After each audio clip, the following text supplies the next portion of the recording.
नमस्कार दोस्तों, हम फिर से हाजिर हैं एक नई कहानी के साथ। इस कहानी का नाम है आधी रोटी की कहानी। कालू कौवा बहुत भूखा था। उसने इधर उधर देखा। सामने एक लड़की रोटी खाने के लिए बैठी थी। उसने रोटी सामने रखी, अपनी सहेली को आवाज़ दी। जैसे ही उसने पीछे मुंह घुमाया, वैसे ही कालू कौवे ने रोटी झपट ली। वह तेजी से उड़ा और पेड़ पर बैठ गया। यह देखकर लड़की रोने लगी। वह उठकर कौवे के पीछे भागी, पत्थर उठाया, कालू को दे मारा। कालू तुरंत उड़ा, दूसरे पेड़ पर जाकर बैठ गया। जिस पेड़ पर कालू बैठा था, उसी पेड़ के नीचे पुस्सी बिल्ली बैठी थी। उसने कालू कौवे के मुंह में रोटी देख ली, इसलिए बोली, कालू भाई, आज अपना प्यारा राग नहीं सुनाओगे? आवाज़ सुनकर कालू ने पुस्सी की ओर देखा। वह उसी की ओर देखकर बोल रही थी, मगर कालू चुप रहा। वह बोलता तो रोटी मुंह से छूट जाती। क्या गाना भूल गए कालू भाई? पुसी ने पूंछ उठाकर बड़े प्यार से पूछा। कालू फिर भी चुप रहा। वह कुछ नहीं बोला। पुसी बिल्ली ने दोबारा कहा, क्या मेरी इच्छा पूरी नहीं करोगे? मगर कालू चुप ही रहा। अरे काले कलुट्टे, बोलता क्यों नहीं है? मैं तो बड़े प्यार से बोल रही हूँ। इधर तू है कि अपने कालेपन पर इतरा रहा है? पुसी बिल्ली चिल्लाई।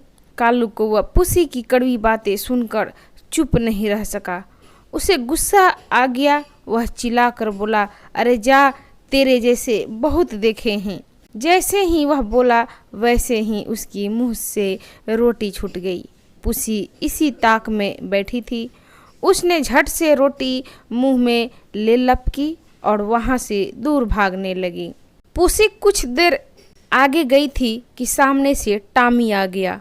पुसी के मुंह में रोटी देख ली। रोटी देखकर उसके मुंह में पानी आ गया था। इस कारण वह पुसी को देखकर गुर्राया। अरे रुक पुसी, तू कहाँ भागती है? तूने काले कौवे को बेवकूफ़ बनाकर रोटी छीनी है। ठहर, तुझे अभी मजा चखाता हूँ। वह भौंकते हुए पुसी के पीछे दौड़ा। टॉमी से पुसी बहुत डरती थी।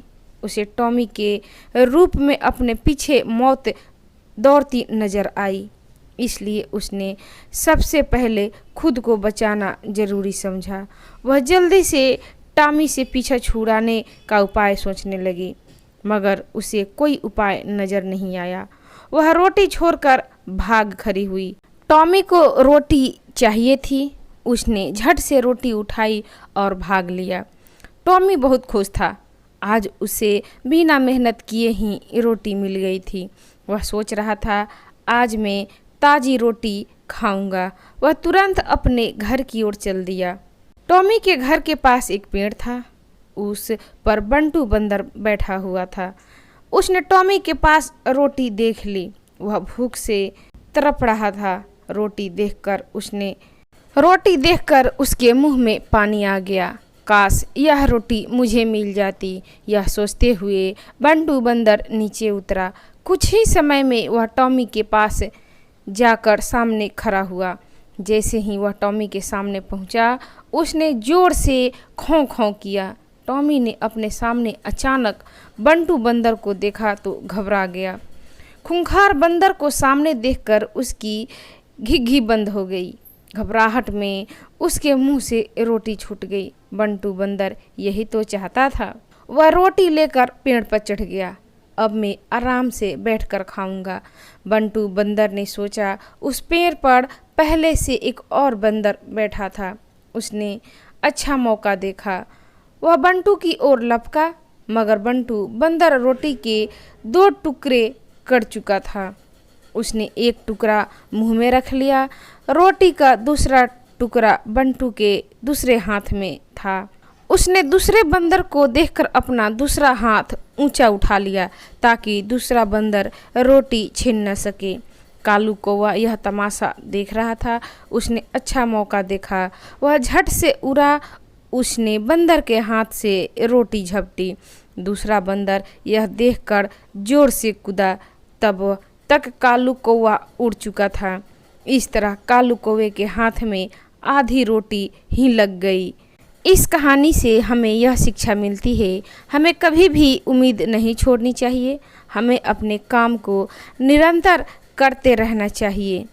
ये कहानी पसंद आई हो तो आप इसे लाइक करें, शेयर करें, मेरे चैनल को सब्सक्राइब करें।